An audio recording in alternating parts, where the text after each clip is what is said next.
there are additional homes that could be eligible, that should marry with the data that's obtained from the system. So there will be an effort to get that data. I'm gonna tell you, I just put in $17,000 worth of windows in my house in order to see if I could cut the noise down, which I did. And because I got tired of listening, I sit outside on the driveway every night when it's nice, and you can't talk to anybody there because the planes come over. And I know there's people here from the first ward that will verify that. And Just one thing, I was recently in Washington at a conference where the reauthorization discussions taking place, and there was actually a couple of congressmen who don't want federal dollars to be used off of the airport property. And so I talked to someone, and they are against, so it's important that we keep after them, because that's exactly what we use the money for, is in order, because it's PFCs, passengers using that, they're on the planes making the noise. MD-80s right now are some of the worst noise offenders, and we just learned from American they're going to replace them with 737s. We've also heard from some of the cargo carriers that they're ordering some of these new, very quiet aircraft. So there is some hope. They can't be fast enough for us, but we know that the airlines haven't had the greatest financials recently. These airplanes, the A380, I believe, is it 311 million? No, 113 some million dollars for one aircraft. I have one more thing to say. I had a fellow that worked for the FAA that lived on my street, and he says, I ain't gonna be around here, and he moved out west. He's gone, and he lived right on my street. He says, the noise, he says, you ain't gonna be able to live here if the airport's done, and he moved. As I mentioned, sir, the airport noise monitoring system will allow monitors to be deployed in appropriate locations with community input. That will happen because we have community representatives on the commission right now. That could be the ultimate ultimate location for Wooddale. But that's one way that communities have input. The Fly Quiet program has to be redesigned. This nighttime program has to be redesigned in conjunction with the O'Hare Modernization Program. That's where community input is going to be. Show me how to read it, and I'll take all the notes down every day. Okay. Before I move on to Alderman Wesley, let me try rephrasing Alderman Coles' question, because I don't know you don't know where our wards are. I think the thrust of it was, if the southern runway comes online, is the sound contour map going to change, and will there be additional homes requiring soundproofing south of Irving? The contour, the new contour, which you're seeing there, is the proposed impact area of the full build-out in 2013. However, they're required to do continuous monitoring, and that's why I think it's important that we stay with making comments. But Let me, Alderman Tully, before I go back to you, we have two aldermen who haven't spoken on the issue yet. Brian? And just to finish the point, though, this is the information relative to the sound insulation program that will be implemented. I've mentioned there's phase 1, phase 2. There will be ongoing monitoring. The mandate under the FAA's record of decision is that those noise monitoring readings continue. So there may be, just like the Wooddale allocations leading up to the 441 homes, that was several years before you got to the 441. There were allocations over a yearly basis. The same thing will happen with the future program, meaning this is not the end all and be all. If the noise data verifies that there are additional homes that will be eligible, then the mandate under the record of decision is that those homes be sound insulated too. Alderman Wesley? First of all, I was one of the first phases in Wooddale to get the soundproofing, and it was a good program, but the contractors were terrible, and there was nothing but problems with contracts. Since then, they did revise the program. When the first program came out, you got air conditioning, windows, and if you didn't have air conditioning, they gave you air conditioning, and then if it didn't fit, they gave you a furnace with it, and they rebuilt all the windows and all that. The thing I have here is this could be, soundproofing could be switched wherever this runway may go. So it may change back to Ward 1, but Ward 2 and Ward 3. But like I said, that runway right now that they are proposing to open at 2008, I will definitely be able to serve them cocktails coming over my house. And that is why that initial list of 107 homes was published, disseminated. Those streets are in the 4th Ward. The requirement is before that 10 left extension comes online that those 107 homes be done. Right, but then if the noise, if we put the noise monitors in, and we do find a switch in the runway, say they scrub that runway and they go to another runway, then your committee then will lobby to switch to the other area. And if I ain't mistaken too, when you were at the meeting, you said eventually, once O'Hare is pretty much built out or whatever it may be, that all of Wooddale basically will eventually be soundproofing. If you look at the runways the way they are going to be proposed. Am I correct? There's potential. As I Right. said, there are fixed allocations for this beginning stage.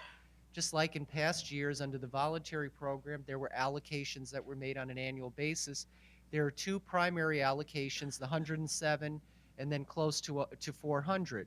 If the noise monitoring readings show that other areas are affected, then potentially other areas will be Then you can will be shift eligible. it. That's right. And I Okay. think again, bringing it back to the importance of the commission and the interests of individual commission members, that can be articulated directly to both the FAA and the city of Chicago. Thank you. Alderman, can I, You know, we talk about the newer aircraft becoming less noisy and all that. I don't know how far they could engineer a jet engine down in decibels. But one thing I think, been kind of avoiding and are forgetting, you're adding a double the amount of aircraft up there. So now we got, what, 900,000 flights? They want to make it 6,000 or whatever, 600,000. So you're doubling it. So what are we doing? We're just trading off. We're not gaining anything on it. We're just doing a trade-off. And what we're going to become enslaved to our homes, because instead of now where you have aircraft coming over every 5 minutes, you're going to have them come over every 2 minutes. So our quality of life is really going to suck if they improve that airport.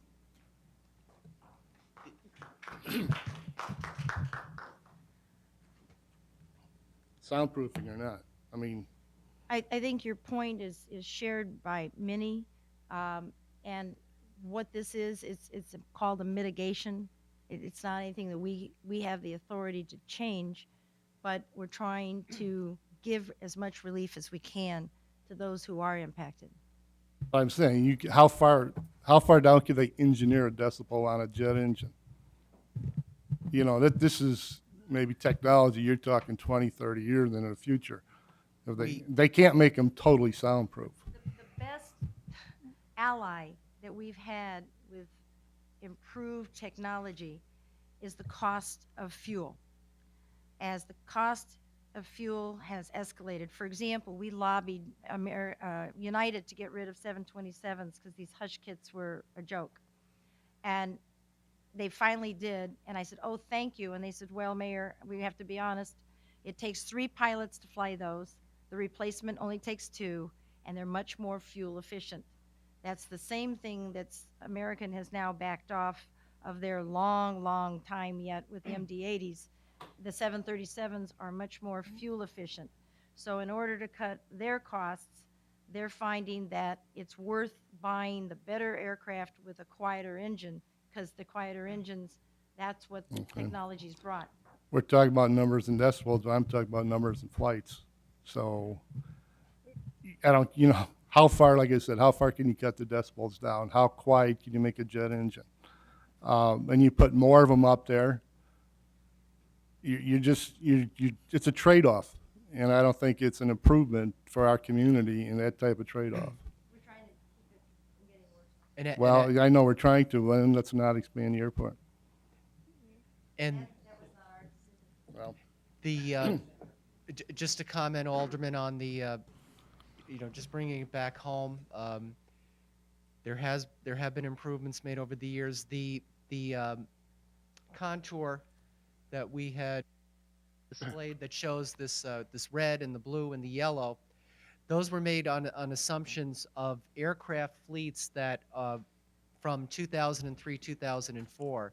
So this commission has been strongly behind any efforts from airlines to put newer, quieter aircraft online. This Boeing 787, the Airbus A380.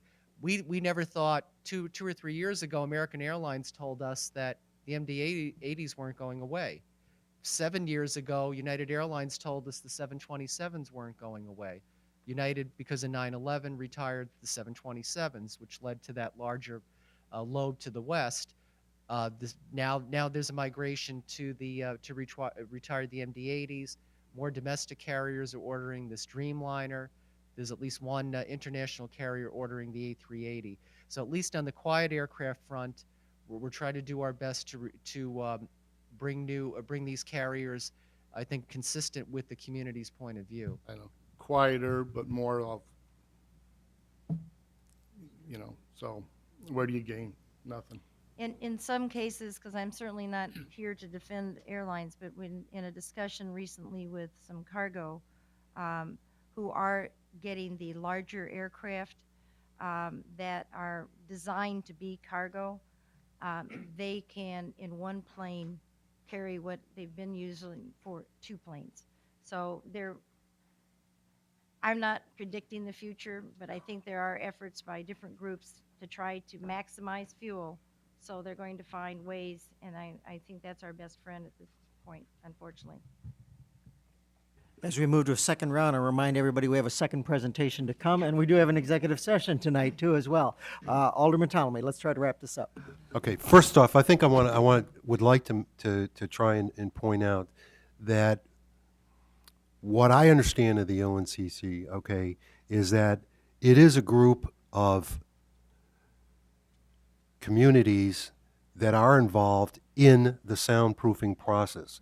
They're not involved, and they don't get involved with saying, expand the airport or not.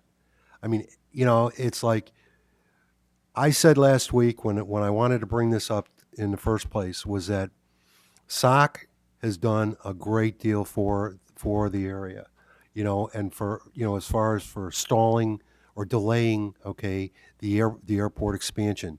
However, I said that, but I also said it is important and it's imperative that this community look out for itself and look out for its residents, and to the point that if we can get involved with an organization that is in the process of trying to soundproof, trying to help in that position, talk with the manufacturers, talk with the airport, or talk with the other entities. I mean, half the time you have a problem or situation, you have to sit down and talk about it to find out what the solution is. If you don't sit down and talk with all the parties involved, and you go on a one-sided, from a one perspective always, you're going to be in a no-win situation. And I think that for people up here to sit and say, well, everything is the ONCC's fault, that we're not, that it's their problem, that the airport's expanding. It's not. They were set up to try and do the reverse. They're set up to try and help the communities around, specifically regulate the sound noise. That is the whole structure, or their whole mission statement is to deal with the sound that is there and the potential sound that will be there in the future. I've heard several aldermen bring up, well, what about the first ward, second ward? This is a city problem. This has always been a citywide problem. And if we don't address it, and if we're not sitting at the table, okay, and we're just standing up and saying, well, we're going to fight the airport expansion, look at how well we fought the airport expansion. The runway that comes over our community today, the major one, is being expanded 3,000 feet. We stopped it. We really stopped it, okay? I said, SOC has done a great deal. They delayed it for many, many years. But you know what? If they, as a group, can't let us be on both, then it's time this city stand up and make a decision. What's in the best interest of the people? Okay? What is in the best interest of the residents? Are we gonna sit back for a group that, you know, really for the last several years hasn't really done anything? And I'll give you people your opportunity to get up here and talk too. But you really haven't done anything for our community in the last couple of years in terms of soundproofing. Oh yeah, you're fighting a good battle, okay, in court, you in Elk Grove, okay, and I understand that, and I'm not going to take that away from you, okay. But what have you really done, or given Wooddale, or told us in the last 2 years or 3 years? You haven't told us anything. The last time I saw Mr. Karajanis, he was here because he wanted us to pay him a bill, okay, for money we owed him. You know, it's like they're two separate groups. It's two separate groups. The one group that I believe we should be part of has to do with the soundproofing and protecting the residents. And I think it's key and it's important that just because SOC has a little clause in their contract that says, well, you know what, if you join another group, you're going to get thrown out of SOC, then throw us out. Then throw us out. You know, I mean, I really believe that. Throw us out, because it's more important that we do everything we can to protect our residents and the future of our residents. If we have a voice on that commission, the points that were made about the sound in Ward 1, we can say, okay, we want these monitors in Ward 1. We want these monitors in Ward 2. If we're sitting here and we're not doing nothing about it, we're on the outside, then you know what? Shame on us, because every one of us has not done our job, what we were supposed to be doing up here as elected officials. We're supposed to be looking out for our residents and for our quality of life. You ain't going to change what's happening at O'Hare Field, folks. You go back to, I can go back when I was a kid, when that was a dirt field over there, okay? And you see what has transpired over the last 50 years, 45, 50 years, and it keeps growing and growing. And you know what? Until the airplane becomes totally obsolete, okay, which maybe someday, and I would love to see it happen in my time. I don't think so, but maybe someday it will, and it will be, a non-issue. But it is an issue today, and I honestly believe that if you really look at what the ONCC's purpose is and what they do as a group and as a commission, that is how you have to base your decision on what you want to do for the future. But base it on looking at what can you do for the residents of Wooddale. Alderman Subak. One last question. Has the ONCC ever considered using some of the SOC data? Because SOC has done a lot of data collection with respect to noise contours. I know we had paid into that. Have they ever considered using some of that data that's already there to maybe view it versus the other data you have to see which is maybe more accurate? Or has that data ever even been brought up to you guys to a meeting? We have had communications. Our monthly monitors and all of our reports are available. They're issued at all of our meetings. They're made public. Anybody can get them, whether you're a member or not. We have not seen or had the opportunity to see any of the SOC data. If it was presented, could this Oh, group, would this absolutely. group consider it in deciding what gets soundproofing? Because certainly from these maps I've seen, it doesn't seem accurate from at least Wooddale's point of view. We've been more than receptive over the years to get data from any source. I'm not aware. I mean, Mr. Karaganis can clarify, but I'm not aware of these portable monitors, the trucks, having gone out in years. We do deploy from the city system, and we will have more monitors at our disposal, both permanent, like the one on Edgewood, which could be redeployed or have additional monitors, or more portable monitors, like you said, to verify noise in your neighborhood. But to answer your question, Alderman, yes, we would be more than happy to get data from any other source that will assist in the effort. Hearing no further comment, Mayor Mulder. If I could just make one final point, in addition to saying thank you for the opportunity as we were asked to clarify, and I'm pleased to have been here to hear your questions, because you do obviously know your impact a lot better than we do. But in no way would I ever come here to say you should join ONCC. That is a Wooddale decision. And Mayor, you and I know, we work with lots of mayors. Communities want self-control and local control and make their own decisions. And so I totally respect what the needs of Wooddale are in your hands. You know it best. I don't know it. And what serves your needs the best. We would certainly welcome you, as we've welcomed other members that have been there from the very beginning. Arlington Heights was not one of the first. We had lots of questions. We had our attorneys study it. In fact, before we signed up, we asked that 4 or 5 things be removed from the original agreement. And the city of Chicago agreed to remove all those items. And so we have worked and continued. We don't always agree, but it's a democratically run group. And we're all about, as the alderman has indicated, is to try to help people and try to mitigate wherever we can, learn what we can, and we would welcome you, but we certainly understand you've been a long member of SOC, and SOC has done a lot of good things. I would agree with that.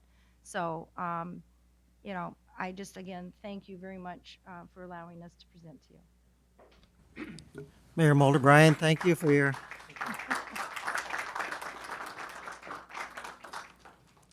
Thank you for your short presentation.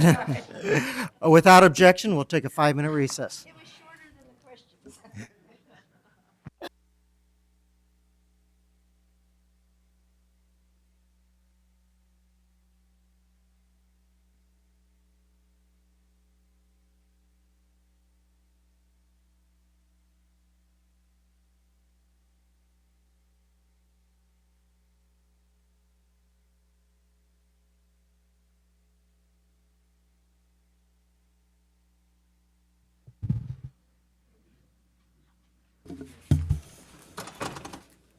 Call the city council meeting back into session. Roll call, please. Alderman Cole?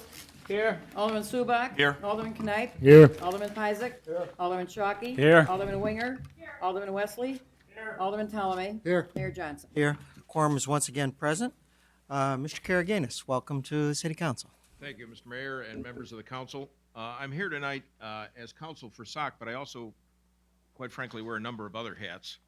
I also represent St. Johannes Cemetery and St. John's United Church of Christ with regard to the cemetery that is in the path of runway 1028C. And one of the things, I think there are several points of agreement I would have with Mayor Mulder. One is to ameliorate through soundproofing or otherwise the sound injury that you have. But the key thing is to prevent the noise from getting there and not have it get worse.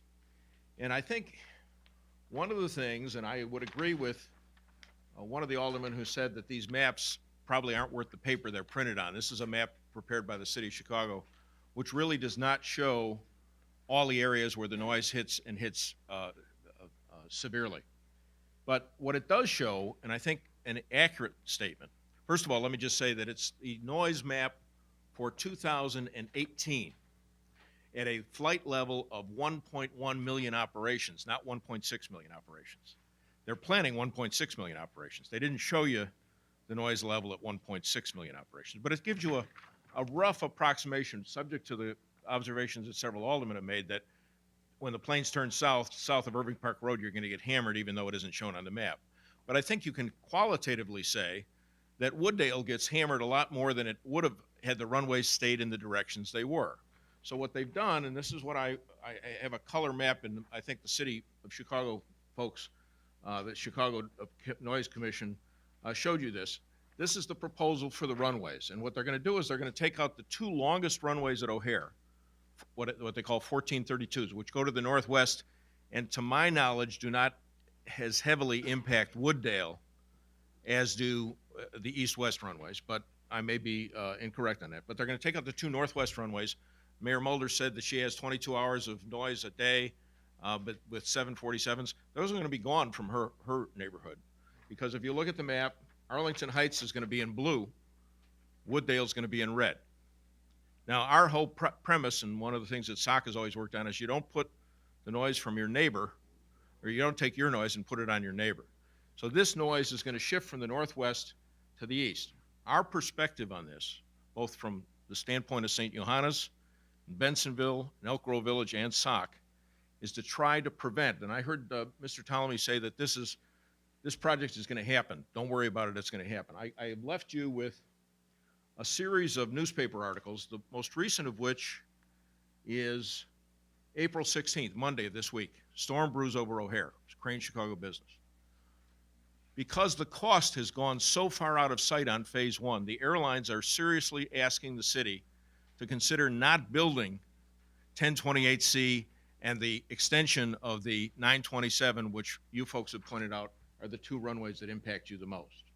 Now, it's one, the airlines recognizing that it's too expensive to do, but it's also the fact that the city cannot afford it. I've got figures here, I don't want to bore you with them, but the city is about $2.2 billion short on the phase one project. It's a $3.5 billion project. They are missing about $2.2 billion of that.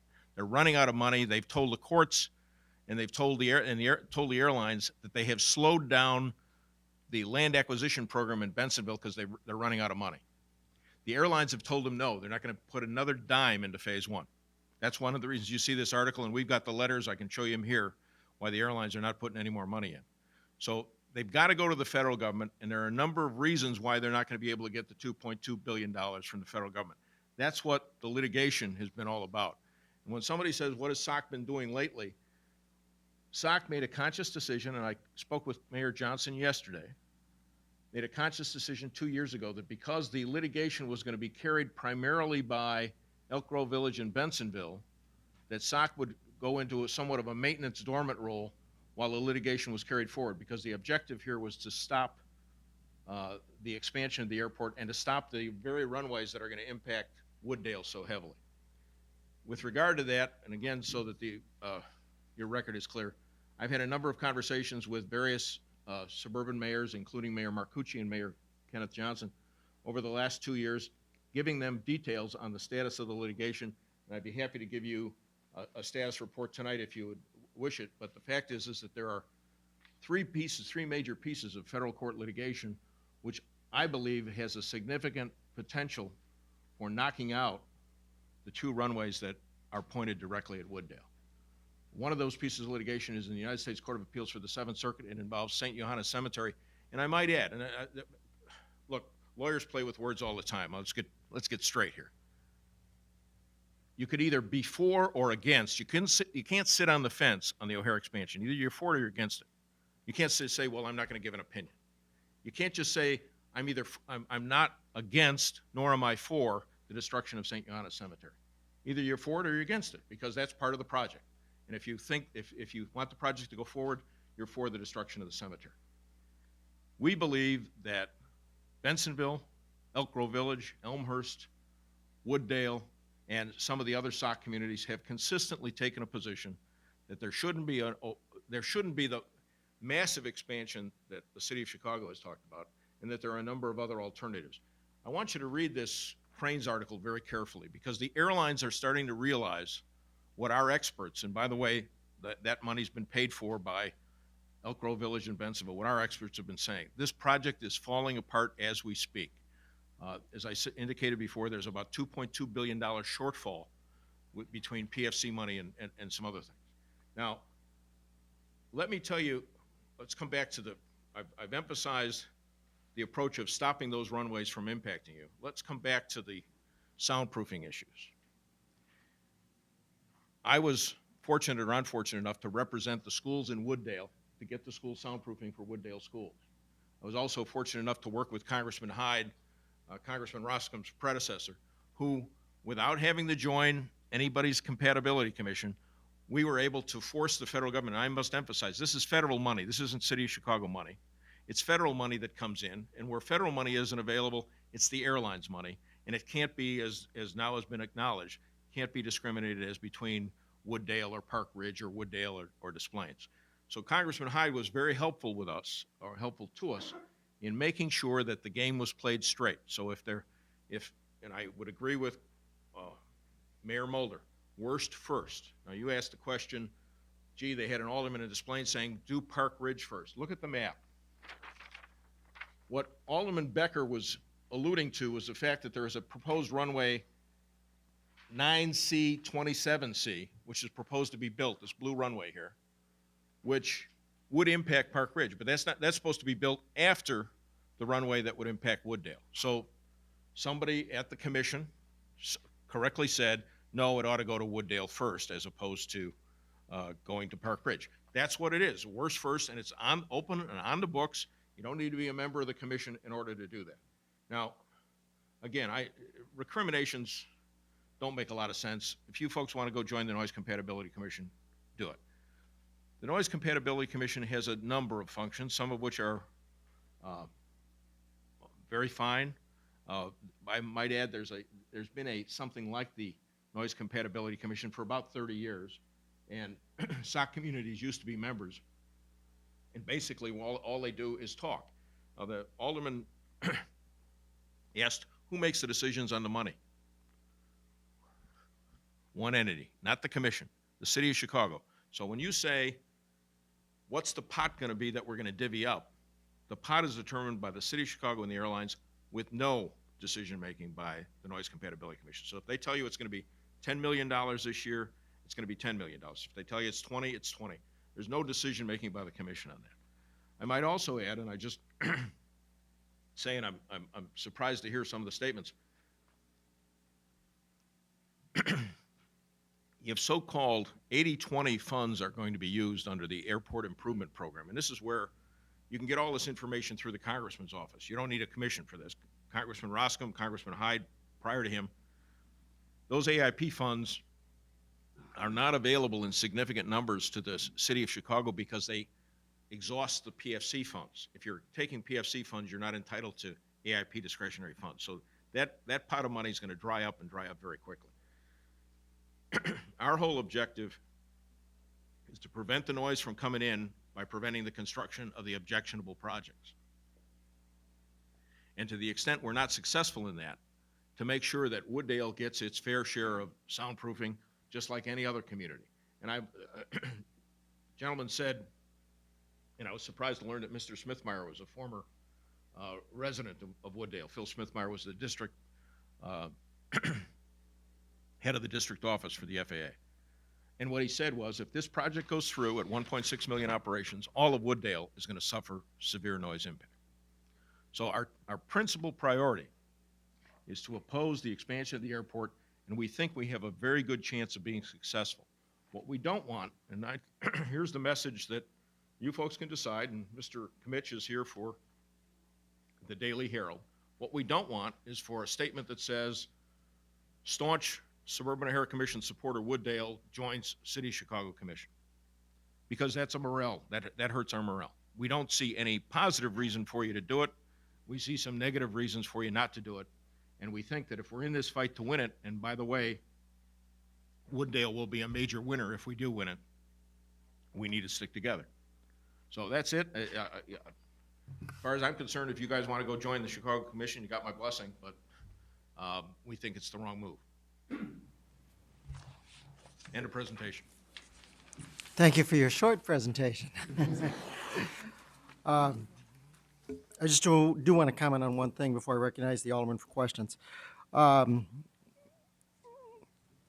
have been a strong supporter of SOC for a lot of years. I think I've attended probably 90% of the meetings over the last 9 years that I've been mayor. But what has been troubling to me about SOC is that we have not met in the last 2 years. I know myself, Mayor Hartwig, Mayor Smolinski, and Mayor Gruber, we've all asked for a meeting, let's keep this thing going. And basically that hasn't happened, and you agree that SOC basically is defunct or at least non-active as an entity. It's been dormant, no question about it. And from my perspective, that's unfortunate. Alderman Wesley. A couple questions. Sure. Obviously, you must have read this on our agenda that it was coming up to us a couple weeks ago or last week because I get a call. let me tell you, hear me out here. Because all of a sudden, out of blue, Mayor Johnson gets a phone call or Mayor Johnson call you. Where have you been that we have asked for finance statements on where is $1 million or whatever was funded for this program still there or where's that? The other question I have, if we are members of SOC, there was a flyer that went out through Bensenville maybe a month ago, 2 months ago, talking about SOC. Why did Wooddale not get a copy of that flyer, knowing that Wooddale is still a member of this SOC organization? And part of my ward is right on the borderline, Bensenville and Wooddale. Okay? Can I answer them in the order you gave them? Sure. First of all, the brochures that went out were paid for solely by the village of Bensonville. Okay. And I believe they mentioned Bensonville, they don't mention SOC. In other words, these are Bensonville posters Okay. voted on by the village board in Bensonville. You're more than welcome to participate if you want to. No, that's fine. But it was not SOC, it was the village Okay. of Bensonville. And I have copies here if you'd like to Okay. look at them. Okay? Second, with regard to the coming out, I was interested to hear that you folks had a meeting with the Chicago Noise Compatibility Commission. I have come out to Wooddale whenever called, whenever asked. Seriously, if you guys called up and said you wanted a briefing on the litigation or briefing on X or briefing on Y, we'd come out and talk to you about it. Okay. And through the congressman's office, whether it be the school district, public school, Catholic school, parochial school, village, homeowner, whatever, we've always worked through Congressman Hyde's office and now Congressman Roscom's office to provide that information. That's a resource. We've been a resource for Congressman Hyde's office. Congressman Hyde's office, in turn, has been a resource for us and for the community. So I'm not aware of any request prior to, I got a telephone call saying it was on your agenda. So I Okay. called Ken. With regard to the financial information, I don't know, and again, I apologize for miscommunication, but I don't know where the myth came about that people weren't provided information. The city of Elmhurst has been our treasurer for 10 years. Had somebody called and asked for the information? I brought it along, by the Well, way. first of all, I sat on here 2 years now, and Yeah. I have asked for it in several times, And that has not been brought to us. Well, excuse me. And again, I apologize if whenever someone is asked for financial information, the last time I was here, I believe I brought financial information to you, and I believe I gave, at the SOC meetings that Mayor Johnson has attended, this financial information has been distributed and distributed in detail. Now, I have the most recent financial information, which was available, and again, I apologize for miscommunication, but I called up the village of Elmhurst, the city of Elmhurst today, and I asked the financial person, can you just send me the Excel spreadsheet with the financial information? And it was there like that. So nobody's ever tried to withhold financial information. If there's been a communication problem, I apologize, but the fact is that the financial information has always been readily available and is readily available this evening. Okay. And there's not $1 million sitting out there, I gotta tell you. All right, and then the other question, if I could carry on, Mr. Mayor, why is it that we cannot be members of both organizations? Well, because why is that? All right, I'm gonna, you asked the question, you're gonna get the unvarnished answer. The city of Chicago, several years ago, decided that SOC was a problem for them. So they proceeded to operate on two levels. One was the high level. They appointed a commission that would be the opposite of SOC. It would be supportive of the city of Chicago or certainly not oppose the city of Chicago. And we had mayors who were part of that commission say, what's going to happen is they're going to take your mayors to the top of the mountain and they're going to join that commission. So it essentially was used to diminish SOC. At the second level, the city of Chicago sent in patronage people into towns like Des Plaines and Park Ridge, Bensonville, Elmhurst, Elk Grove Village, to try and affect elections in those towns. And we said, look, if you're going to be a member of the Chicago team, that's fine. You're certainly entitled to, and you folks are obviously entitled to make your own decisions. But we don't think that's compatible because we believe that a strong stance against expansion is a sine qua non for membership in the SOC organization. Not against expansion under any circumstances, but against the destructive expansion that was referred to earlier, the massive growth. If you're going to join a group that dances around with the words about, well, we're not opposed and we're not for. I can tell you that virtually all of the leaders of the O'Hare Noise Compatibility Commission have stood at press conferences with Mayor Daley endorsing the O'Hare expansion. And it was a vote of SOC that said, if that's the way you're going to go, if that's what it is, if you're going to join that organization, God bless you, but you shouldn't be a member of SOC. And again, that's certainly, I think, Alderman Ptolemy made the point that if you want to go with the Chicago Noise Compatibility Commission, that is certainly your prerogative. But the two organizations are incompatible. And that's just the way it is. We believe that fair and constructive opposition, we're not there just to say no, fair and constructive opposition to prevent the kind of massive growth that I think is going to obliterate Wooddale. You guys said it better than me because you know the noise situations here. Okay, but one more question, Sure. Mr. Mayor. I just happened to go on your website the other day. The last time that website was updated was 2004. And the last activity, I believe, 2004 was the last entry on that website. There hasn't been anything, or 2005. There hasn't been anything at all. I believe 2006. The reason I say that is because the litigation information that has been active has been posted to that website. Now, I can't tell you if sitting here tonight whether it's on the front page or in the inside page, but the litigation materials have been posted. But we do not even get, and I'm not just picking Benson, Elk Grove or anything, we don't even get updates on what's going on with litigation, and I'm sure Bensonville and Elk Grove does. We're not paying for it, though. Wait a minute. But No, still, but though. even if you're not paying for it, you're entitled to the We information. should. I will tell you, and Ken, correct me where I'm wrong, I've had a number of conversations with Ken over the last 2 years where I have briefed him on where the litigation is, the status of the litigation. Have I not? Okay? We Then have, the we have mayor had gets multiple conversations. I don't think we've had one in the last year. I believe we have, but that's because the development and here, what I brought you is a detailed narrative on the litigation. But I have had conversations with Mayor Marcucci and with Mayor Johnson about where the litigation stands. And you're absolutely right. Whether you pay for it or not, you're entitled to know about the litigation. And I can tell you that I've been out here at the request, and again, I would come out to Wooddale, I would come out to any town at the request to talk to them about the St. Johannes litigation or about the litigation over funding, because you're entitled to know it.